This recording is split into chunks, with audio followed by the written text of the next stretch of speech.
Welcome to Turning Pages, a series of in-depth conversations with authors about their works.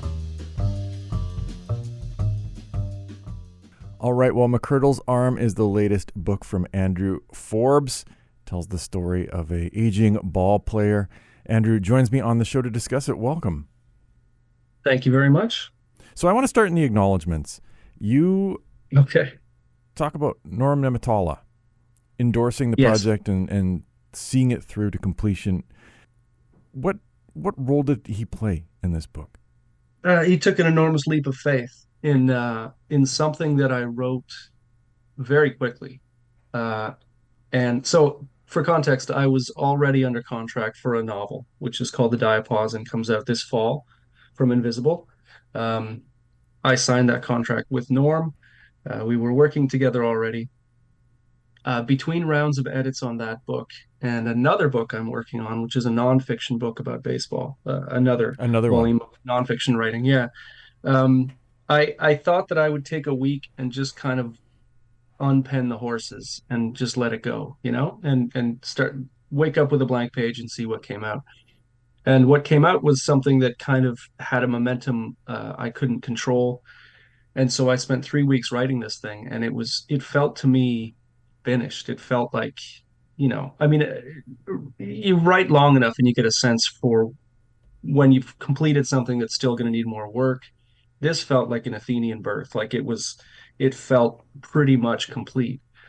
So when I was talking to Norm about something else about the novel, I happened to mention this thing, McCurdle's Arm.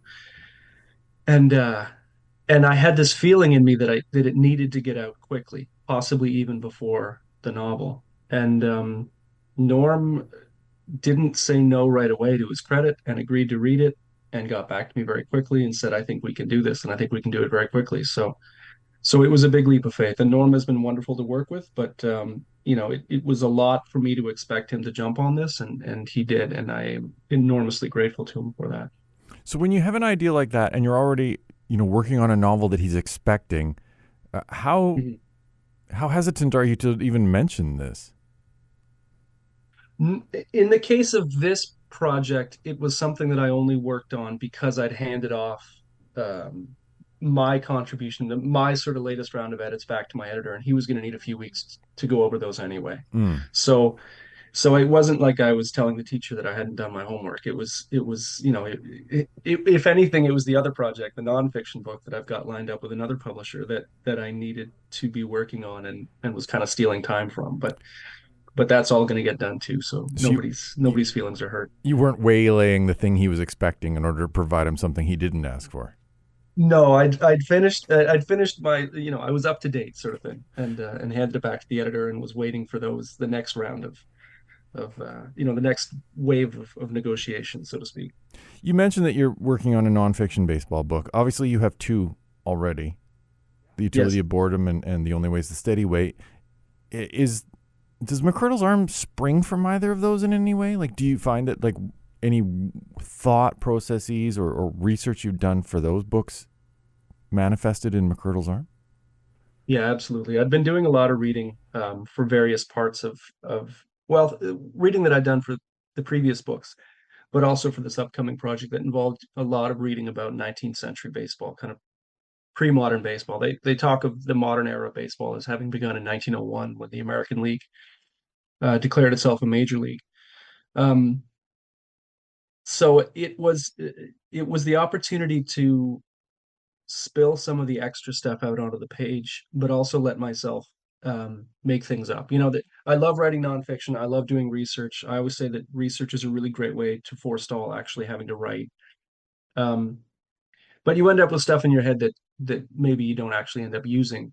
And when you're writing nonfiction, you also bump up against the constraints of actual truth telling, right? You can't make stuff up. You've got to be faithful to things as they happen, as you understand them, or as the research points.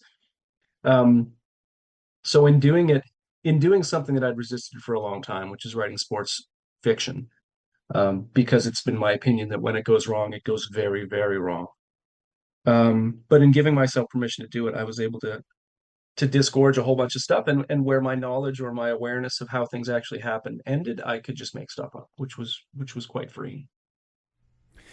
Had that felt like a limitation with the nonfiction that you couldn't make stuff up? Were you bumping up against that at some point, and that's why you wanted to do something like this? I don't know that that's what, the germ of this project, but there are certainly times when you just have, there's a hole in your knowledge, or in the written record, or something that just can't quite be known, where you have to, I mean, you can cop to that. You can be quite frank with the reader and say, look, this is as close to the truth as we can get. But in fiction, you can go beyond that and just make it up. So you said you've been researching 19th century baseball. Mhm. Were you reading like accounts of baseball at the time, like old newspapers and things, or what was that Yeah, research? yeah. Newspapers.com is such a great, both distraction and tool, right? So, you read old game accounts. There's also some fantastic books. I'm a really big fan of books like, Edward Acorn's 59 and 84, which is about old Hoss Radbourne. John Thorne is kind of the patron saint of 19th century baseball research, and he's got a book called Baseball in the Garden of Eden, which seeks to kind of explore the roots of baseball as we know it. So a lot of books, that are really, really heavily and well researched, as well as being beautifully written. Um, so another I want to mention too is, David Nemec has a book called The Beer and Whiskey League, Yeah. which is a fantastic account of the American Association in the 1880s, and just how sort of rough and tumble it was, as a very conscious reaction to the more prim and proper National League.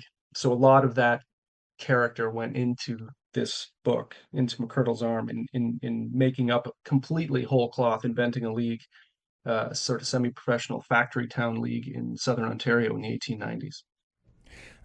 So I do want to get to making up the entire league, but before I get to that, in terms of Mhm. the language of the book, like were you looking at any of those newspapers for kind of like the terminology or like the way they wrote about baseball to make like sort of some verite to the swears or the the Yeah. description of baseball plays? Yeah, yeah, and a lot of that you get from those newspaper accounts. There was a kind of a vernacular that was, very purple. The prose was really, dense in a way that just wouldn't fly in journalism nowadays. But in the interest of selling papers, you had to paint people a picture that was even more fantastical than the next guy writing in the other newspaper. Um, so I came up with this voice that was kind of like, the way I think of it is the voice, and I don't know who it is that's telling the story, but he's somebody outside of the main character's head. And he seems to be somebody who is perhaps not formally educated, but soaked in that kind of language, that purple 19th century journalism speak. And so, kind of regurgitates a lot of the things that he's come across that way. But Yeah. yeah, absolutely. Part of the joy of the project was giving myself permission to break some rules and to use some language that I wouldn't normally, deploy in nonfiction or fiction. That voice on the shoulder or like set of eyes outside of McCurdle's own head, it made Mhm. me think of like if a newspaper writer was dispatched to kind of like trail a specific player, like on that person's beat or something. Was that something you were thinking Yeah, of? I have no concrete idea just who the narrator is, and never really had an interest in kind of probing that. It was more a matter of, somehow stumbled upon this voice, and I was just going to go with it. How this person knows McCurdle, who he is in McCurdle's life, I'm not quite sure. If you read through the book, the narrator's got some kind of perspective on how the rest of McCurdle's life goes. So I don't know, if he's just kind of a close third person narrator, or if he is somebody who's writing an account, after the fact. I'm not even 100% sure. Maybe that's up to the reader to decide what they think about that. So this is a bit of a left field question, but what do you think of the Mhm. movie For Love of the Game? Not the best Costner baseball film, but, compelling. And, it makes for a good, double or triple bill, I think, of baseball films. I think that it doesn't get its due, for the kind of veracity of the on-field relationships that it presents. John C. Riley is the catcher. I think there's a lot of good stuff there between he and Costner. Yeah, I think it's not in my top 10 baseball films, but it's a good film.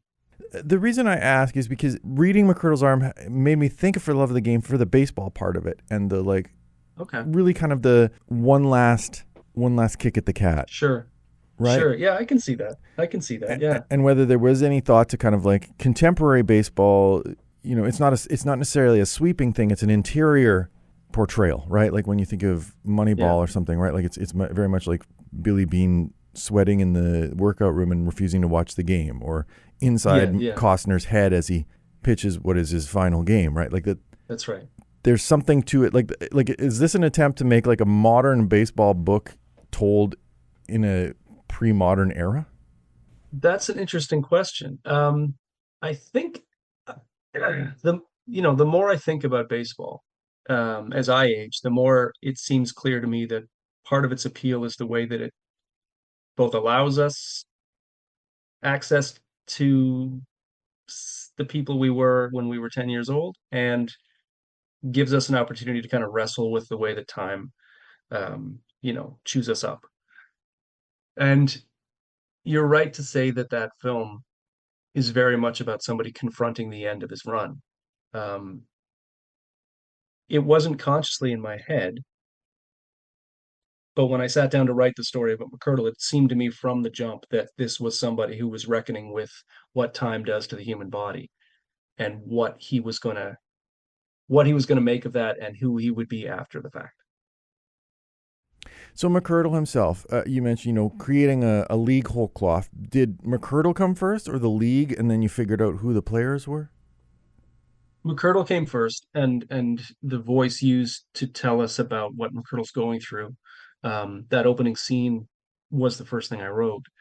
And then I had to use a notebook and kind of make things up. And I borrow from reality. Some of the team names that I mentioned are real. There actually was, however briefly, there was a team in Peterborough. So I make up names for some of the locations. Others are real. Um, the town that I present as Ashburnham in this book, Ashburnham is what the other side of the river was known as in Peterborough. It's now known as Peterborough, but or East City. But Ashburnham was a separate town. But there was a ball team in the 19th century here called the Pine Groves. There were a couple of others as well with great names. The Astonishers, which is a name that I use for one of the other teams in this made-up circuit. It was a paint box kind of thing. It was a lot of fun to borrow some things that were real, and to make up others and to populate. I have a notebook with these fictional lineups for all these teams in this made up league, which was, it was just like building with Lego. It was great.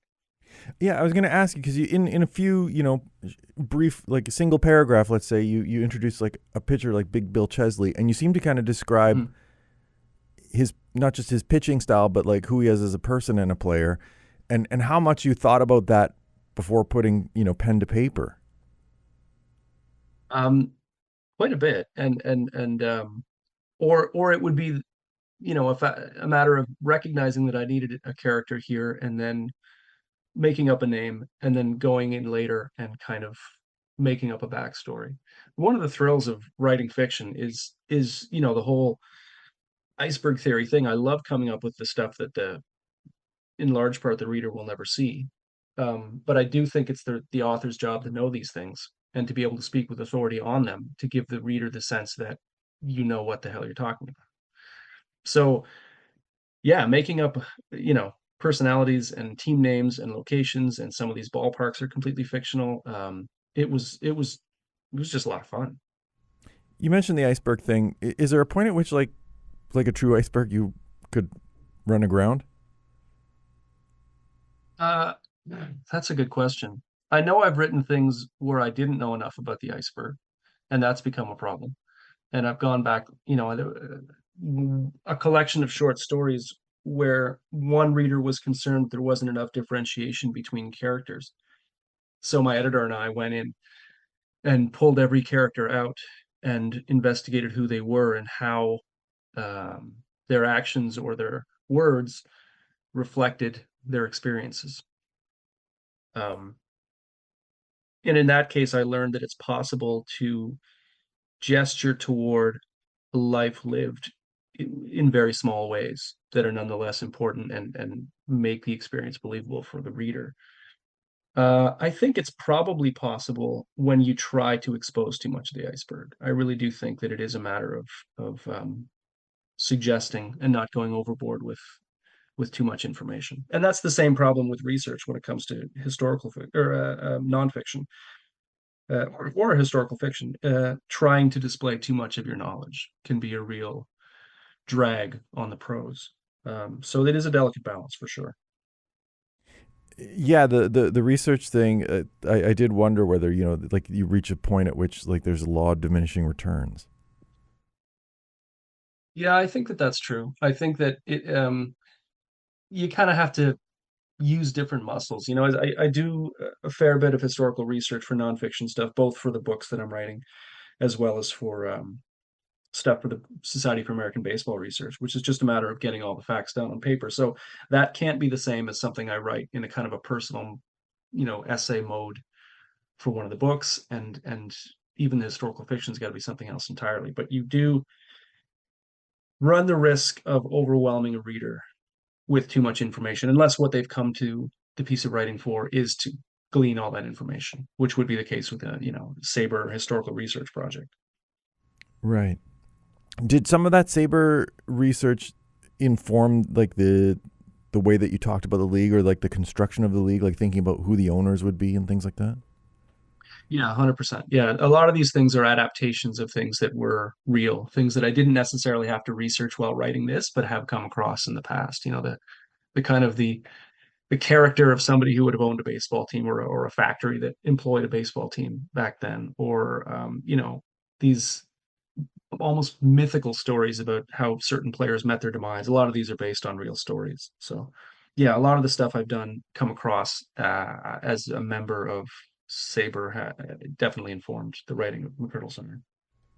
How much thought are you giving to like contemporary relevance, or like echoes of what you're writing about in the past that we continue to see? And I ask this in particular about the owner Grafton, because he eventually takes over his own team. And he does. We have this thing where it's like if you've accumulated wealth, you're assumed to have a whole bunch of knowledge, or at least you're treated as if you are. Yeah. Um, I don't know that it was an explicit intent of mine, but I don't think you can get far away from yourself when you're writing, right? I think that you tend to meet yourself on the page. So my preoccupations and my beliefs are not, they don't get shelved or put in a drawer when I'm writing something, even if it's about a guy in 1892 playing baseball in southwestern Ontario. They're there, and as far as I understand it, one of the points of writing is to bring yourself through it. Do you know what I mean?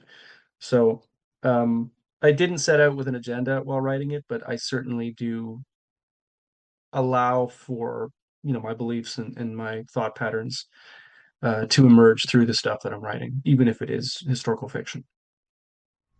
Does that extend to your central character? Like, do you find echoes of Andrew Forbes in McCurdle? I mean, I don't what I was trying to create a more or less amoral character who um didn't necessarily, wasn't necessarily a paragon of virtue, nor was he a terrifically evil person.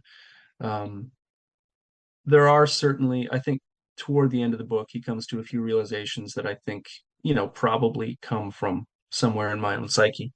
But while writing it, I think while writing, especially the action scenes and the things that take place while he's still playing, I think I was trying to give him his own three-dimensional personality, and trying to imagine what it would be like to be a person facing what he was in the time that he was facing it. Does that imagination come through the action at all? Like, do you find you learn more about McCurdle within the game that you're writing, or did you have a good sense of McCurdle before you started describing what he would do in a game?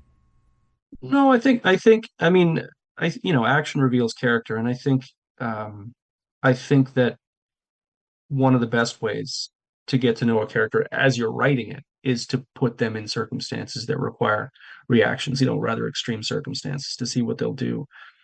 So, as I say, I wrote the first scene, um, which isn't giving much away. He does what he can to kind of get back at the team that's just hit him with a pitch.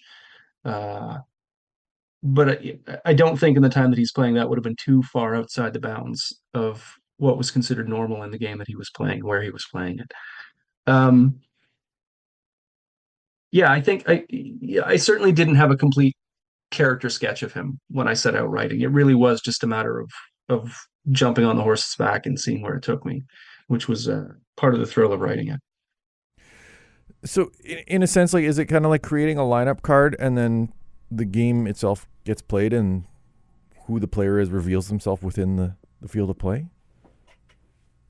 I think so. But I would add that, who he is also revealed by who he is off the field of play, right? You put him in different circumstances, um, and you're fleshing out a character by showing how they react to things. And I'm not a subscriber to the show don't tell, but I think in the case of character, it's more interesting to place them in realistic seeming circumstances and trace how they react, and that will give you a sense of who they are as a person.